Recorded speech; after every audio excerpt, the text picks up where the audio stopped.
അസ്സലാമു അലൈക്കും വറഹ്മത്തുള്ളാഹി വബറകാത്തു. പ്രിയമുള്ള സഹോദരങ്ങളെ, പരിശുദ്ധമായ റമളാൻ കഴിഞ്ഞു, ചെറിയ പെരുന്നാളും കഴിഞ്ഞു.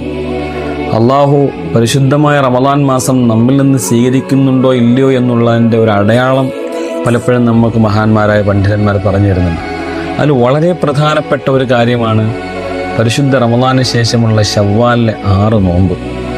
ഒരാൾ പരിശുദ്ധ റമളാന് ശേഷം ശവ്വാലിലെ 6 നോമ്പ് തുടരെ പിടിച്ചാൽ 1 കൊല്ലം നോമ്പ് നോറ്റ പ്രതിഫലം അവനുണ്ടെന്ന് പരിശുദ്ധ മുഹമ്മദ് മുസ്തഫ സല്ലല്ലാഹു അലൈഹി വസല്ലം.